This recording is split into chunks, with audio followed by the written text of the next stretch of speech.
What's up people, I'm Ranch, watching ReyReacts, and after a long while I'll be watching something on my channel.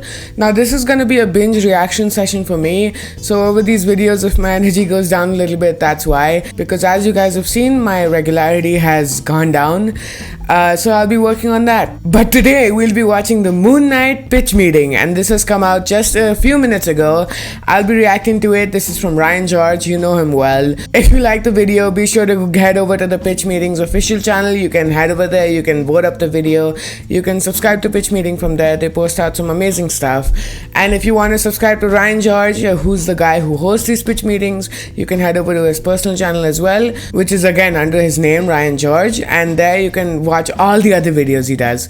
Alright, let's watch it. Oh, you have a new show for me? Yes, sir, I do. I was thinking we could do a Moon Knight series. Ah, Yeah. like a prank show? What? You run around What? and friggin' show your bare butt to Sir Patrick Stewart? No. Mooning Knights is tight. No, I was thinking of a show about the Marvel character Moon Knight. Oh, yeah, that makes more sense. That's more on brand for us for sure. Yeah, so we're gonna meet this British guy, Stephen Grant, right? And he keeps blacking out and waking up in strange places. Oh, been there. But it Yep. turns Out when he's blacking out, it's actually a split personality situation, and this guy Mark Spector's taken over. Oh, so we're doing multiple characters played by the same actor? Yeah, they're gonna be constantly talking to each other, interacting and stuff. That never works. Well, sometimes it works. It's just weird to watch one guy interacting with himself. It doesn't cut together well. Nobody wants to watch that. I mean, I feel like some people They might. do. Yeah. All right, man. I guess we could give it a shot. Okay, great. So anyway, it turns out this Mark guy is the avatar of Khonshu, the Egyptian god of the moon. Okay. And so he has the ability to summon this badass superhero suit and become the Moon Knight. Yeah. Oh man, I can't wait to see Moon Knight in action. And see him you will, sir. Oh boy. For about 15 minutes in the whole runtime. What? Yeah, not a ton of Moon Knight in the Moon Knight show. Yeah. We also Yeah, that costume isn't really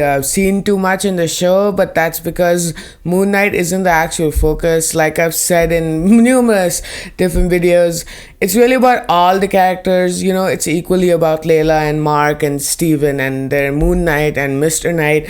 Everyone gets equal time on the show, so they can obviously focus on just Moon Knight, even though he is from the comics and the most important one. It's just, that's how it is. Happen. Well, too bad. All right. So anyway, Mark and Steven are gonna kind of bicker over who gets to control the body as they try to stop this bad guy, Harrow. Harrow, huh? What's his deal? Well, he wants to find this other god Amit's tomb so he can bring her back to life and she could kill anyone who has or will commit evil. Yikes. And Yeah. Steven sees that Harrow has this Amit-style tattoo on his arm, and he's doing that same thing already, judging people and killing them. Big yikes. So Steven's gonna team up with this woman, Layla, who's actually Mark's wife, and try to stop this guy. Yeah, frickin' stop this guy. Sounds like a real jerk. So eventually Khonshu brings them in front of all the other Egyptian gods to tell them about Yeah. Harrow trying to find Amit's tomb. Smart. But then they bring Harrow in, and Harrow's like, actually, Khonshu isn't very nice, and Mark has mental health issues. So the gods are like, all right, well, Harrow's clearly done nothing wrong. But that's it? They just believe him? They just believe him. Yeah,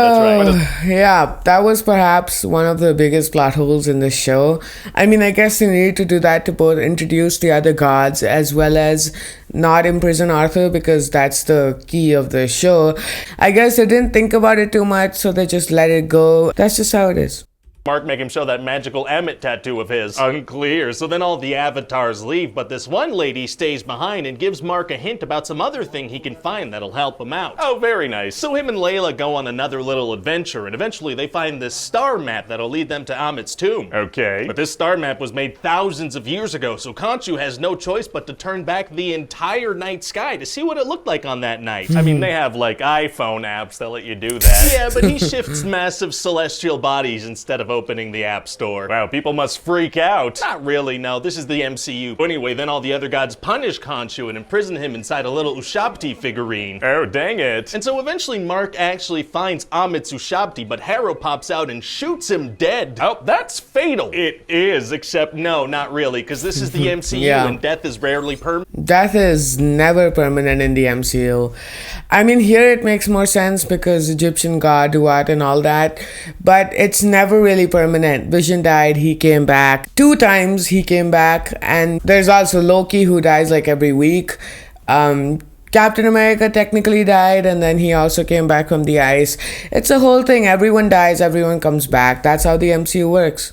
up in this asylum-themed afterlife, and he finds Steven trapped inside a sarcophagus begging to be let out. So that's what happens after you die. Yeah, sometimes. So then they're walking around and they find another sarcophagus that somebody's trying to get out of. Wow, so who's in there? Well, at the very end of the show, we're gonna find out that there's actually a third personality inside the body named Jake Lockley. They don't open it up. Mark just found Steven inside one of those. Aren't they curious? No. Oh, okay. You know, they keep walking and they find a hippo. What? Yeah, it's this Egyptian goddess, and she brings them on a boat sailing through the afterlife. Okay. And she weighs their hearts to see if they're balanced and they can enter the field of reeds, which is like an eternal paradise kind of place, but their hearts aren't balanced. So what do? Well, Steven ends up sacrificing himself and turning to sand and being stranded in the Duat Desert so Mark can go to the field of reeds. Well, what about that Jake Lockley part of them? Shouldn't he be involved in this calculation somehow? Hey, shut up.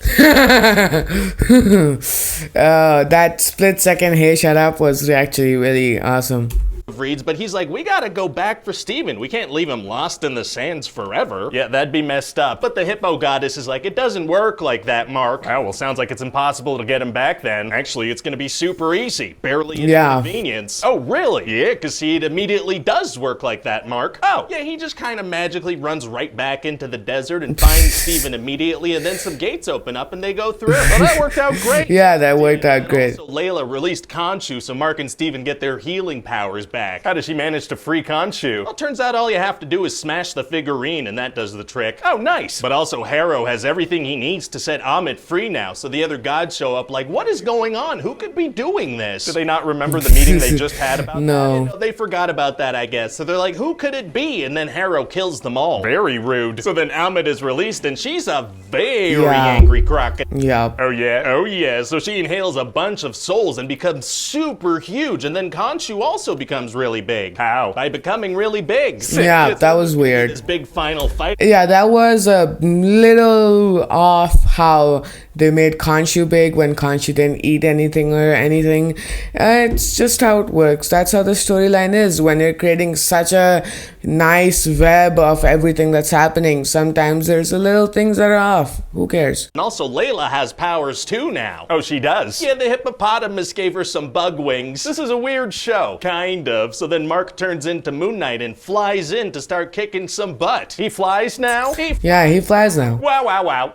Wow. And then it seems like Harrow is gonna kill Mark and Steven and some bad guys shooting at Layla, but only on the shielded part of her body for some reason. Yeah. So what's Mark gonna do? He's gonna do what he does best, black out and take care of everything off screen. Yeah, so that's the big finale. We don't see what happens. I kinda wanted to see it. Well, too bad. So then they trap Amit inside of Harrow's body, because this way they could kill her. Okay. But then Mark and Steven decide not to do it. Why not? Because that's kind of a thing in movies and TV. The hero kills a bunch of people throughout the movie, but then when it comes time to kill the big bad guy, they're like, no.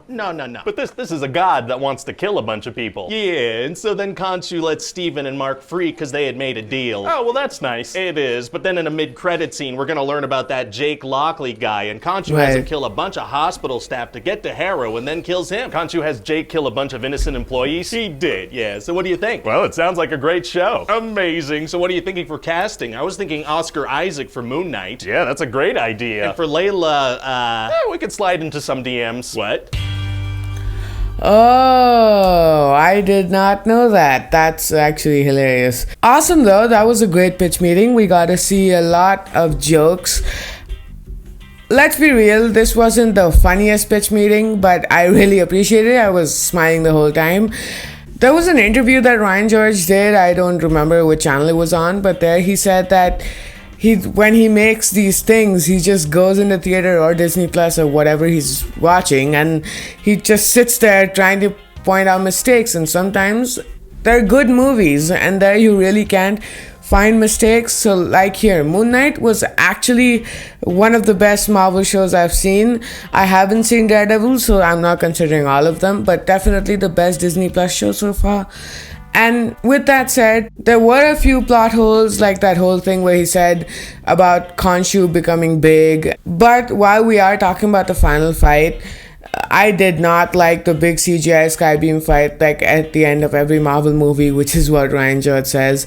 And yeah, it's just weird. I don't appreciate it. when they've been doing so well, why does the last fight have to be the worst? It can be the best, right? Like in Shang-Chi, when the bus fight thing that happened, that was the best, while the last fight with the dragon and everything was awful. Just, that's what I don't appreciate. That's just that the final fight doesn't have to always be a CGI fight. It can also be a little more grounded. That's just what I feel. In a big plot like this, some things just have to work out. Otherwise, it wouldn't be 6 episodes, it would be 9, which again, like I said, was something that I wanted. Anyways, this was a short reaction, but another one will be coming out really soon. Be sure to like the video to let YouTube know that I'm doing a good job. Please get me to 100 subscribers, it would really mean a lot. Thanks for watching and see you in the next one.